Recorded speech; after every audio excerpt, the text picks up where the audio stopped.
thank you for giving us the opportunity to present on one side indeed something that we like to deal about, it's the rules for emissions on ships. Merci de donner la possibilité de parler de ce sujet très chaud de la pollution atmosphérique des émissions de navires. And to introduce also the GTT technology, et en même temps présenter la technologie GTT.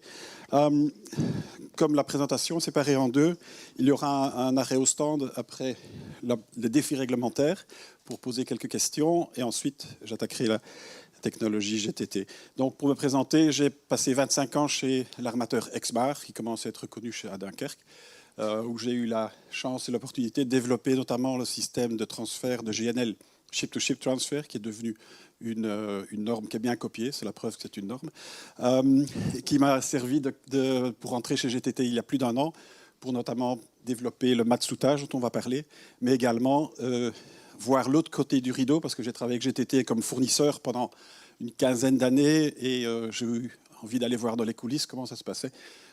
Commentaire personnel, je n'ai pas jamais été déçu, c'est pour ça que je suis là maintenant. Et donc, j'aurai l'honneur de vous présenter les technologies liées au bunkering. Donc, dans un premier temps, les défis réglementaires. En fait, voilà, c'est la plaine de jeu des maritimes.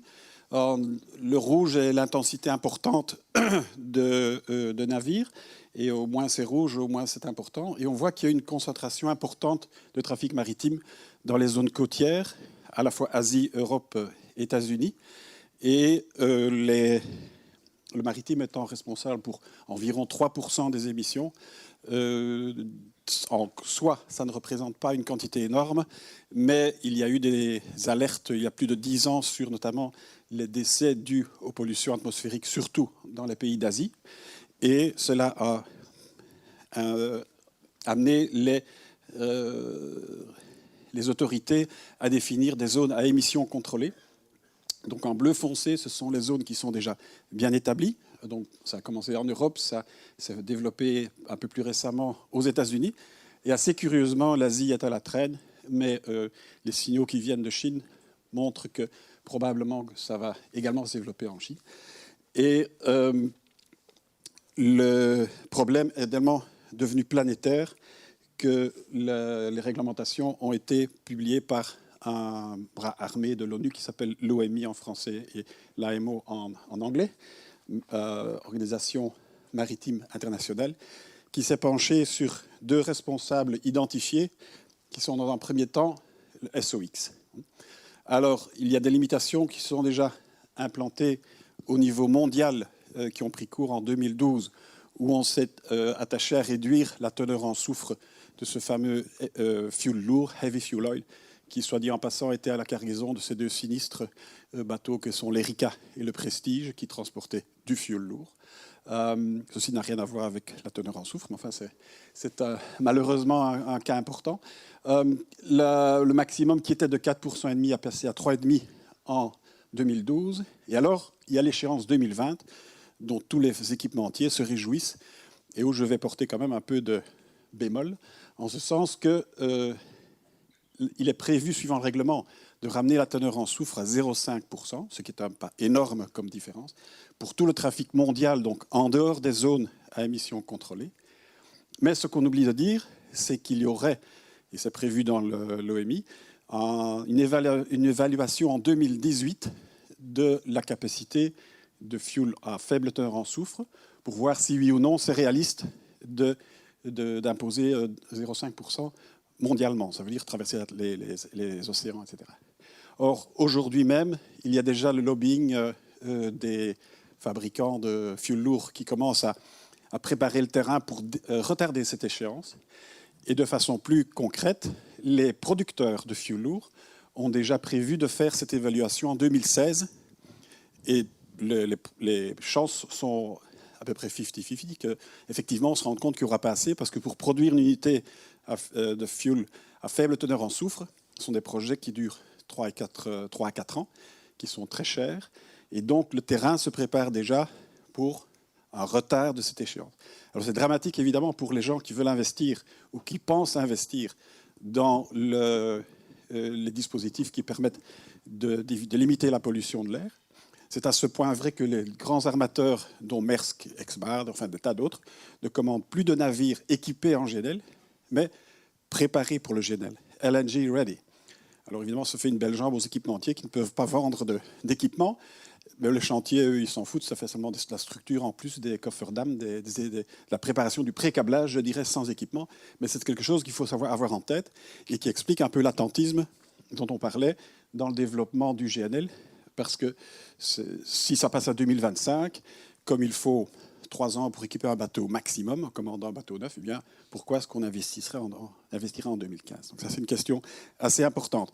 Par contre, en zone CK, là, le maximum a déjà été réduit de 1,5 à 1%, un peu pour faire bien. Depuis le 1er janvier, ce maximum est ramené à 0,1%. Et ça, donc, c'est déjà des affaires courantes maintenant. Les gens s'équipent en scrubber, prennent des dispositions différentes. Il y aura un dia à ce sujet un peu plus loin.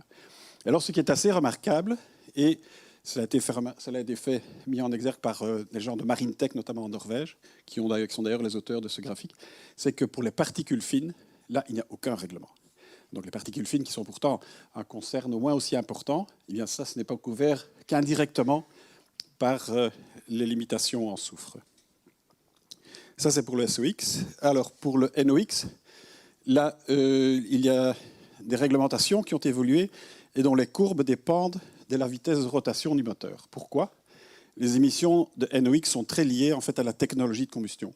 Suivant qu'on a une injection en haute pression, une injection basse pression, qu'on a une turbine à gaz, un cycle moteur auto ou diesel, c'est la même problématique que la différence entre l'essence et le diesel sur Terre.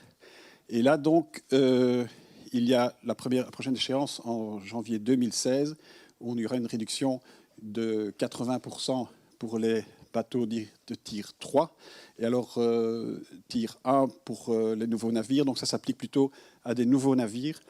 Et les règlements, là, donc, sont très serrés dans les zones CK à partir de 2016. Pourquoi? De nouveau, parce que le NOx, c'est vraiment un healthy issue, c'est une question de santé. Et donc, dans les zones CK, c'est absolument très important. Alors, le tableau de chasse, maintenant, pour les différentes possibilités pour les armateurs, donc carburant possible ou solution. Alors, le LNG, c'est vraiment le premier de la classe, il n'y a aucune discussion. En SOX, zéro émission, et dans les low sulfur, il faut également mettre les gasoils qui sont assez proches, mais qui ne sont pas identifiés ici. Donc, toujours dans les SOX, vous voyez les résultats combustible conventionnel avec un lavage au scrubber.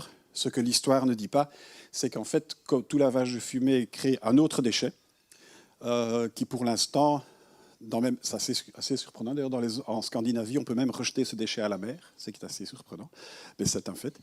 Et dans les autres cas, il faudrait déposer ce déchet à quai, donc des coûts de reprise par les gens internes. Donc ça, c'est un peu l'hypocrisie derrière ce graphique ici.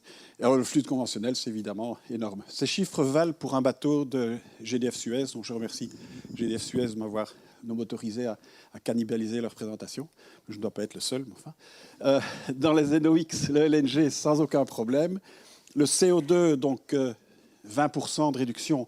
Ce que la chanson ne dit pas, c'est que certaines technologies de combustion génèrent un méthane slip, donc du méthane non brûlé, qui est également un gaz à effet de serre. Et alors les particules, évidemment, le LNG sort la tête haute. Voilà, je pourrais parler encore 6 heures sur ce sujet, mais on a d'autres présentations cet après-midi. GTT dans tout ça. Donc GTT a comme mission de transporter du GNL, enfin de vendre les produits qui permettent de transporter le GNL le plus économiquement possible et d'en se servir comme pour la combustion de navires. Et alors, traditionnellement, GTT a équipé les grands métalliers, donc 140, 170 000 mètres cubes, 200, 210 000, 250 000 maintenant. Et les gens nous disent, oui, mais vous, GTT, vous ne savez pas ce que c'est les petits bateaux. Hein, nous, TGE, nous, on sait ce que c'est.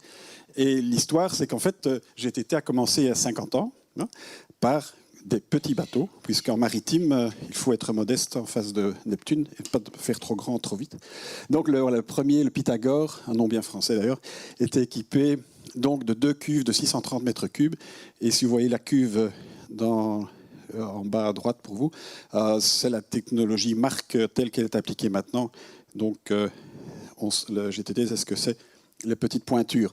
Et en fait, le small scale s'est développé déjà au début des années 2000, surtout en Scandinavie, encouragé par les autorités. Et personne n'a jamais su exactement ce qu'ils payaient pour leur LNG, mais ça s'est quand même fait. Donc, ce premier cas en Norvège, en ferry, des petits volumes, ce sont des navires qui sont à quai matin et soir, donc, et qui peuvent qui n'ont pas besoin d'une autonomie tellement importante. Donc des volumes relativement faibles, donc 500 mètres cubes, c'est déjà le maximum des réservoirs Wärtsilä. Et également une logistique de distribution axée sur les petites quantités, donc rechargement par camion. Et c'est évidemment le paradis pour nos amis de TGA avec leur type C, qui sont des réservoirs cylindriques, pas très importants, qui se mettent parfois même dans des conteneurs. Donc il y a Chart qui fournit ça sur catalogue, plus ou moins. Et donc ça s'est bien développé parce que le produit satisfaisait aux quantités requises. Mais heureusement pour GTT, l'histoire évolue. Donc ces dernières années, l'infrastructure commence enfin à se développer, notamment en Dunkerque. On sort progressivement ce chicken and egg situation qui, malheureusement, n'est pas encore tout à fait disparu. Les volumes requis deviennent de plus en plus grands et en partant de là, également les capacités de réservoir requises. Et on cherche à avoir une chaîne logistique beaucoup plus efficace dans les grandes quantités. Et on commence à produire donc des solutions, par exemple, sur un porte-conteneur océanique, où on met des cuves de 10, 15, 18 000 m3 pour Maersk notamment. Et ça commence à être intéressant pour GTT parce que dans ces pointures-là, le type C, du fait du réservoir cylindrique qu'on met dans un volume parallélépipédique, occupe moins le volume. Et donc ça commence à prendre, mais c'est encore très dur.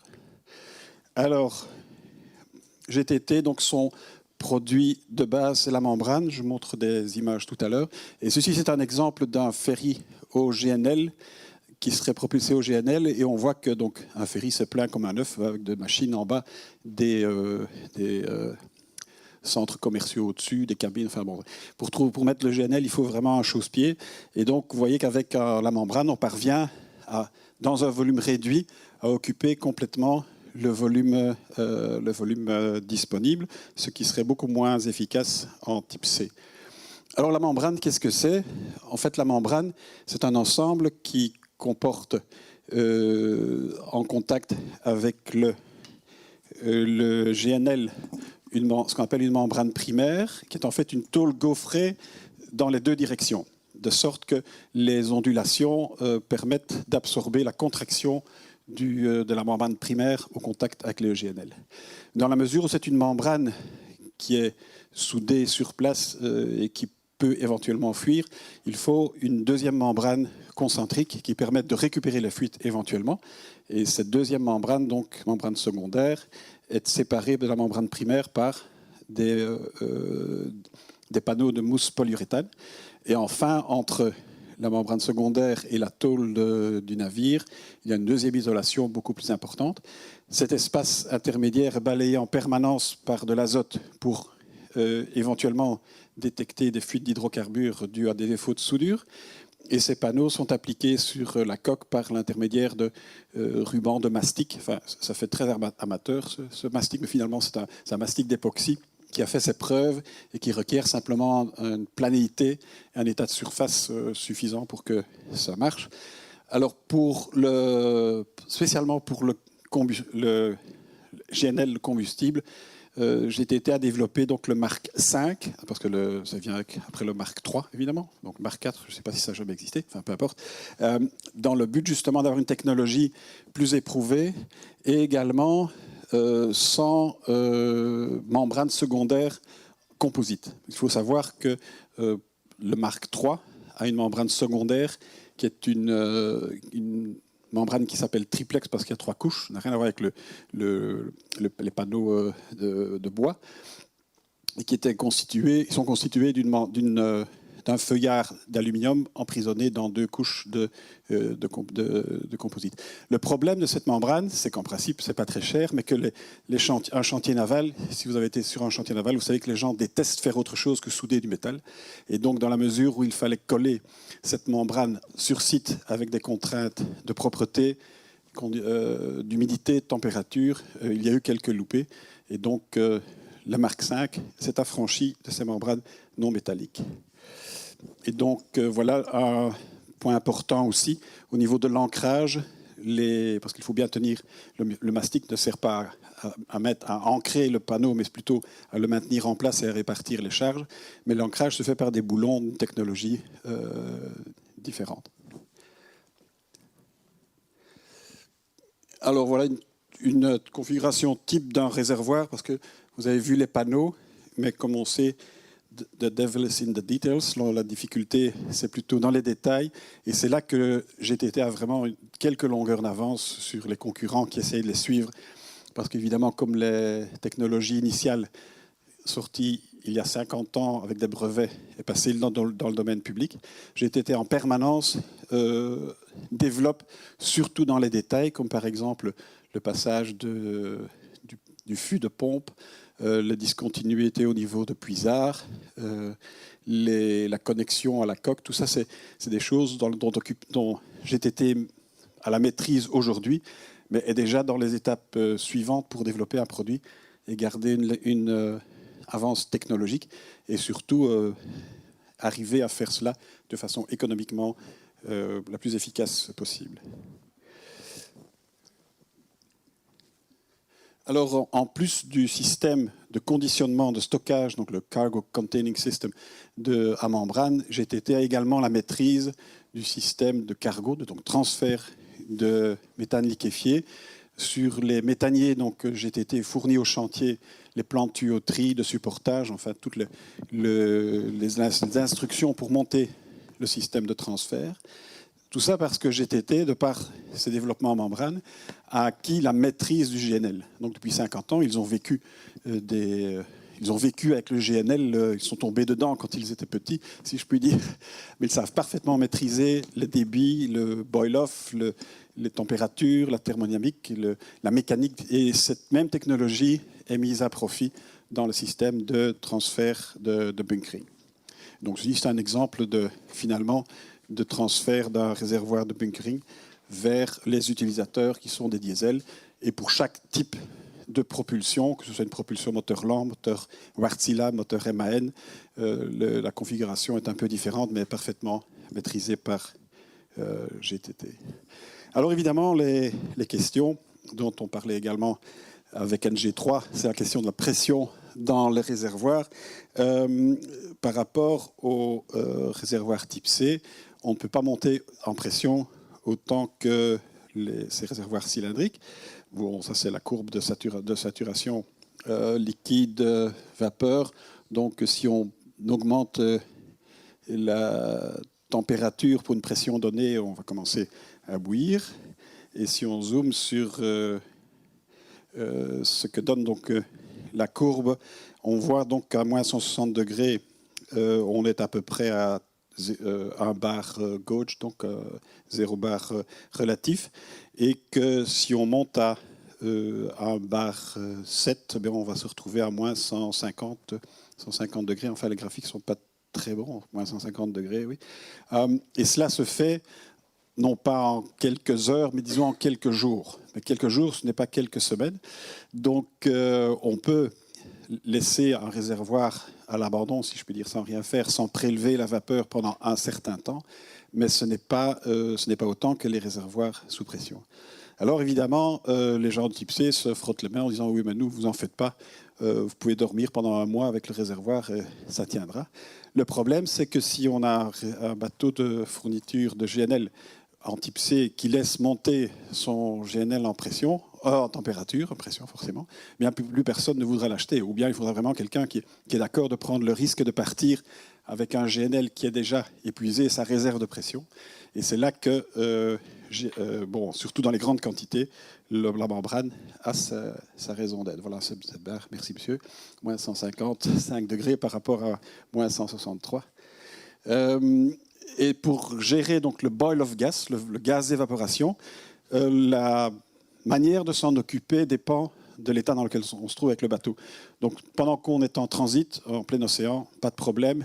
La puissance de propulsion est en général largement suffisante pour absorber ce gaz de boil-off, à condition justement que le moteur utilise ce gaz de boil-off et non le méthane liquéfié. Donc là, c'est une question, mais c'est plus facile à résoudre que dans les autres cas où on est à l'arrêt au port. Et dans le cas où on a un navire à forte consommation d'énergie électrique, comme un navire de croisière où l'air conditionné consomme autant d'électricité que la propulsion à peu près, ou un navire roulier où on a des passagers. Donc c'est une façon de gérer le boil-off qui est plus simple que si on a un navire courant, genre vraquier ou pétrolier, où la charge d'hôtel représente à tout casser 400 kW en zone chaude où l'air conditionné fonctionne.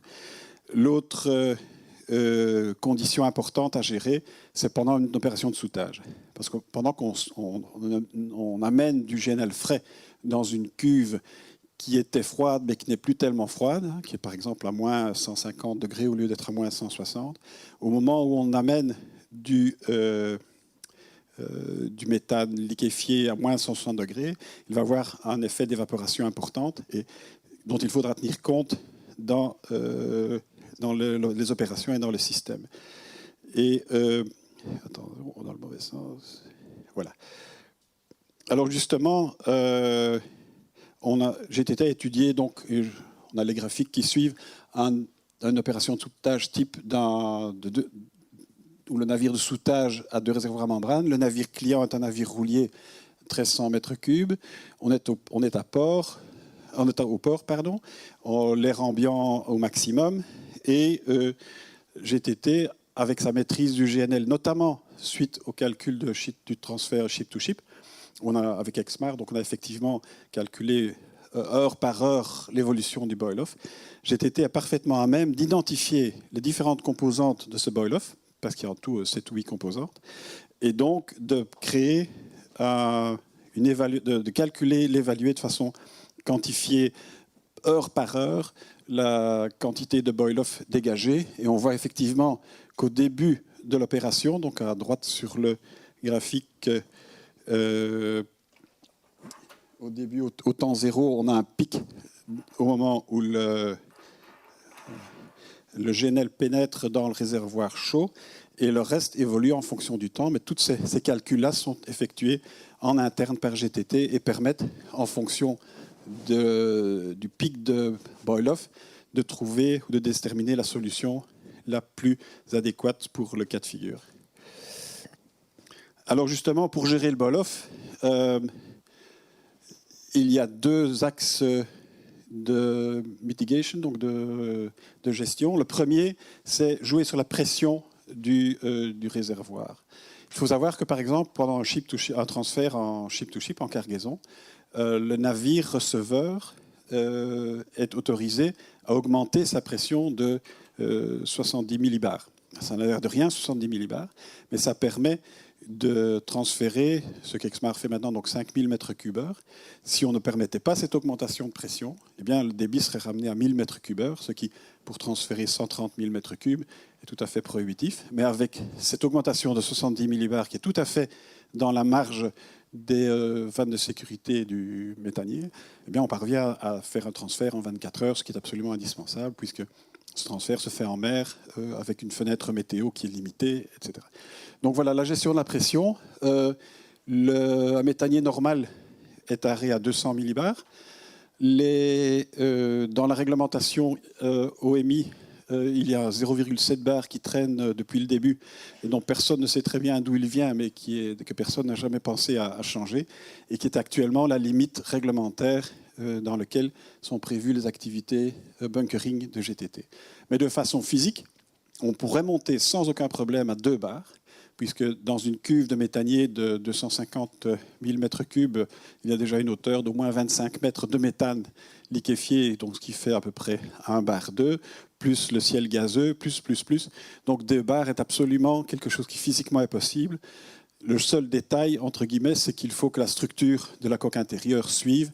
Mais ça, c'est une question d'acier qui n'est absolument pas rédhibitoire.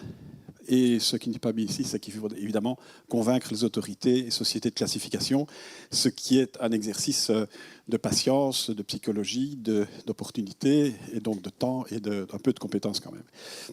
En dehors des augmentations de pression, il y a également des devices, donc des équipements qui permettent de gérer ce boil-off, dont le premier est tout simple et fait plaisir à nos amis du type C, c'est simplement comprimer légèrement le matelas gazeux et puis le resservir ensuite dans le système. Une solution facile, on prend un conteneur de 40 pieds, un réservoir Chart, comme ça ils sont contents aussi. On pourrait même aller jusqu'à comprimer à 300 bars, ce qui devient donc du CNG, qui n'est pas non plus une technologie rocket science, puisqu'en Inde, c'est un combustible tout à fait commun. C'est une première solution. Deuxième solution, et qui nous a aussi un peu surpris, mais qui existe dans l'industrie plutôt alimentaire, c'est des petites reliquéfactions. C'est une société qui s'appelle Sterling, qui est établie en Hollande et qui fait ça depuis des décennies. Et c'est une petite reliquéfaction tout à fait standard, qui fonctionne très bien, mais qui fait un peu peur aux navigants, parce que donc, dans les Q-Flex, Q-Max de Qatargas, où ils ont mis des reliquéfactions, c'est l'horreur pour le chef mécanicien. Il ne faut surtout pas en entendre parler. Donc, la reliquéfaction a du mal à passer dans le maritime. Et alors, il y a évidemment utilisé un petit moteur au gaz, comme ça se fait sur, par exemple, des charges publiques où il y a à terre, où on récupère le méthane de décomposition pour faire tourner un petit Volvo de 140 kW. Donc, ça peut très bien se faire, couplé à évidemment des batteries. Et il faut savoir que les batteries, en maritime, ça se développe à une vitesse exponentielle. De plus en plus, on parle de propulsion électrique pour des ferries en Scandinavie. On est en train de construire un ferry pour la Hollande qui va également utiliser des moteurs au gaz et des bancs de batterie. Cela fait en passant aussi du ballast solide très utile, puisque ça pèse lourd et on le met dans le bas du navire et ça évite de devoir transporter d'autres ballasts, donc on gagne sur les deux tableaux. Et alors, il y a évidemment la façon classique, la moins chère, c'est d'équiper la chaudière de brûleurs à gaz et de s'en servir comme GCU, Gas Combustion Unit. Donc il y a une panoplie de solutions qui existent sur le marché, qui ne sont pas des inventions, des innovations, et qui sont absolument efficaces tant au point de vue coût qu'au point de vue sécurité.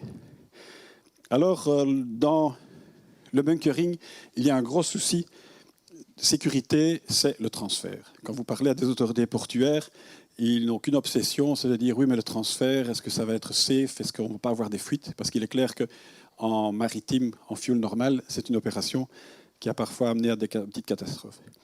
Alors, la première solution, c'est de dire, bon, on va copier Exmar, puisqu'il se laisse copier. On met un flexible entre deux navires. Entre deux navires à peu près identiques, ça marche bien. Mais ici, sur un navire de soudage qui est beaucoup plus bas qu'un navire client, c'est beaucoup plus difficile à gérer parce qu'on aura un point bas qui sera difficile à gérer.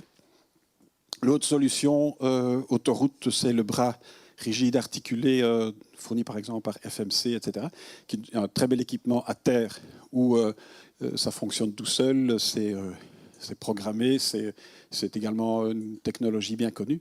Sur un bateau, c'est un peu différent. On a évidemment toujours beaucoup de joints tournants qui sont chacun une source de défaillance ou de fuite. Pour faire une déconnexion d'urgence, il faut amener de l'énergie, donc c'est un peu embêtant. Et alors, comme c'est équilibré par des contrepoids, si le bateau roule ou tangue, mais forcément ces contrepoids induisent des charges dynamiques importantes. Et en plus, c'est un dispositif assez coûteux. Et donc, ce qu'on a développé en GTT, c'est un mât de soudage qui est finalement une grue qui transporte un flexible et qui est une copie, qui est inspirée des méthodes utilisées pour le soudage de combustible normal, qu'on peut drainer par gravité, qui est pourvu d'une déconnexion d'urgence passive, c'est en fait un fusible mécanique, et qui est facile à utiliser. Et voilà à quoi ça ressemble. Donc on s'est inspiré à la fois des mâts de soudage fuel, ou combustible liquide, et du système de transfert Exmar. On a tenu compte de protection cryogénique importante et placé un système de déconnexion d'urgence suivant un système qui a été breveté. Et on arrive alors à ce mat de soudage qui pour nous, il est très simple. Enfin, pour le béotien, c'est quand même un peu plus compliqué. Ce qui complique beaucoup l'image, c'est en fait la passerelle d'accès pour aller du navire souteur au navire client. Mais c'est en fait une grue avec une flèche structure en treillis, surtout pour limiter les efforts dus au vent, et dans lequel on a deux lignes séparées, une ligne liquide, une ligne vapeur, et qui se terminent, donc ils sont en tuyaux rigides jusqu'à un système de vannes des connexions d'urgence, et puis qui continuent avec des flexibles cryogéniques dits composites. Alors ça, c'est vraiment une révolution, je trouve, dans le système de transfert GNL. Ce sont ces flexibles en composite. Je pourrais également faire 6 heures rien sur le flexible en composite. Mais il faut savoir, ça n'a rien d'un composite comme époxy-résine. Non, c'est un empilement de feuillard et de canvas, donc de tissu, qui constitue en fait un labyrinthe naturel très léger, mais extrêmement résistant. Donc, quand on a fait des essais de qualification pour le ship-to-ship transfert, où tout le monde disait, compagnie pétrolière en tête, il n'y a personne de Total, non, on peut y aller, que le flexible, c'est un équipement jetable qui sert uniquement pour les cas d'urgence. Eh bien non, c'est un équipement extrêmement résistant. Le flexible, qui normalement est arrêté à 10 bars, en fait, sa burst pressure, sa pression d'éclatement en conditions ambiantes, est de plus de 100 bars. Et ça, je l'ai vécu à multiples essais, et en conditions cryogéniques où les fibres et les feuillards se renforcent, puisque les limites élastiques augmentent, mais également la charge de rupture, on arrive à plus de 130 bars. Donc ce qui est, d'un point de vue sécurisant, c'est intéressant, à condition de placer les connecteurs en dehors des zones où les fuites sont admises. Donc ce genre de flexible, c'est comme votre tuyau d'arrosage chez vous. Les fuites, c'est toujours au connecteur et jamais en pleine longueur. Donc le dispositif GTT prévoit que la partie robuste seule la partie robuste est exposée. La partie connexion, ici, est sur la flèche, et la partie connexion sur le navire est également en abord. Et donc on n'a pas de bride, pas de système de déconnexion d'urgence en pleine ligne. Toute la partie exposée, par exemple, aux chutes d'objets ou à l'écrasement, tout ça est donc en flexible courant.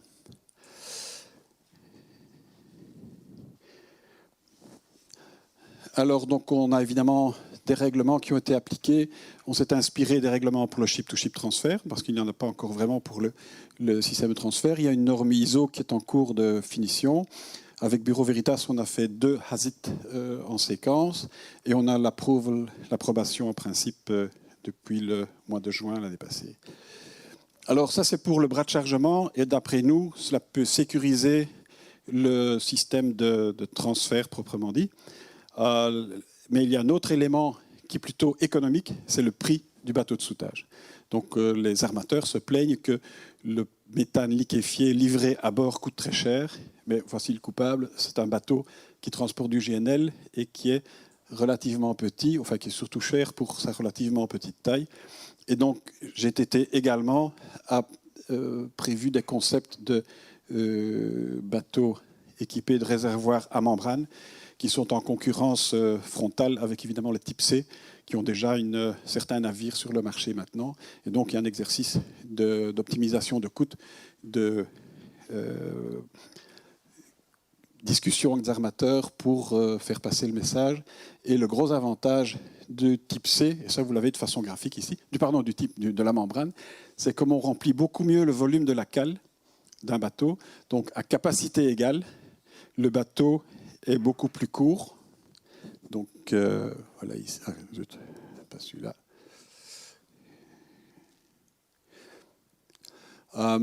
Donc à capacité égale en GNL et également avec une capacité en gasoil, puisque les bateaux continuent d'avoir besoin de gasoil, donc une barge de soudage a forcément les deux fluides à bord, eh bien on gagne 16 mètres en longueur.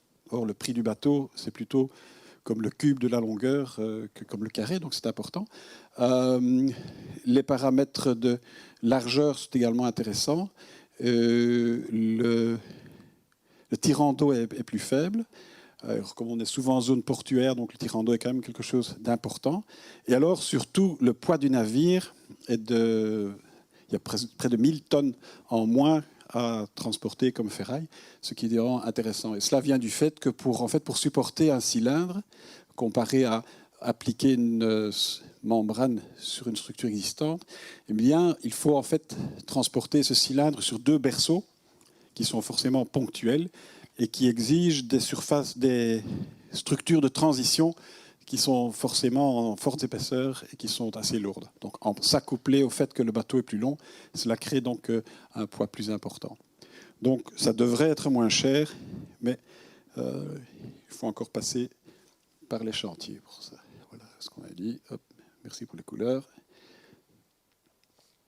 Alors, donc on n'a pas encore vendu de premiers bateaux en Europe, mais aux États-Unis, heureusement, la situation est un peu différente du point de vue GNL.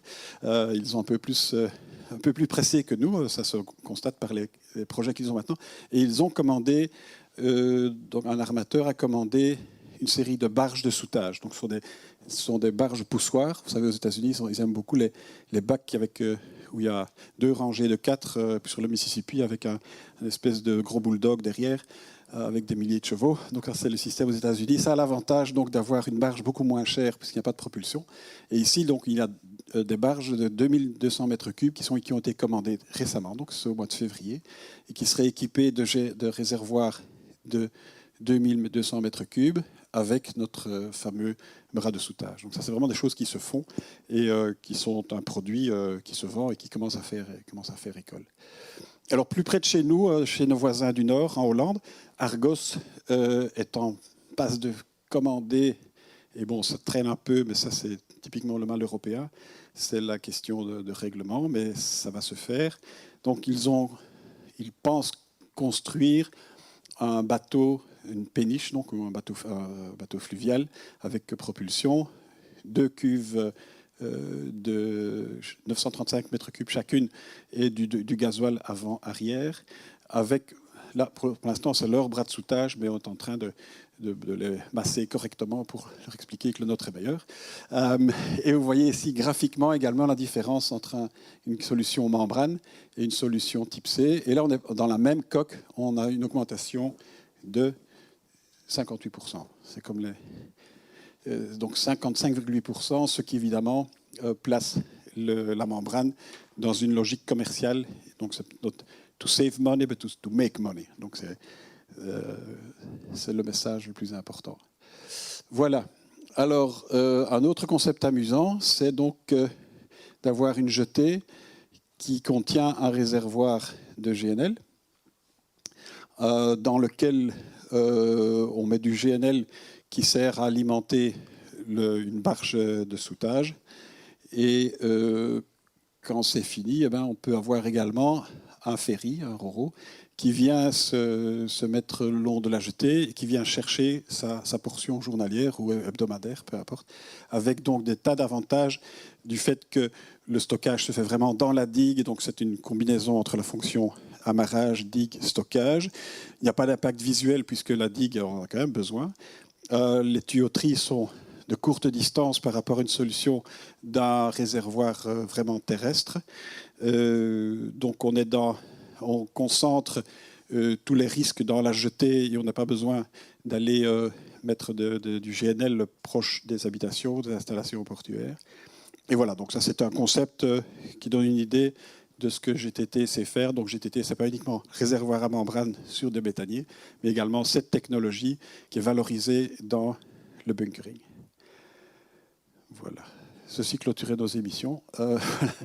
En une image, vous avez également tout ce qui concerne GTT. Vous avez donc en haut à droite une des photos qui a été prise par l'équipage Exmar, qui sont la plus copiée de l'industrie, qui est donc, alors si ça peut marcher ici, ce serait pas mal, qui est le ship-to-ship transfer, les grands méthaniers, les réservoirs terrestres, les méthaniers qui feront le tour de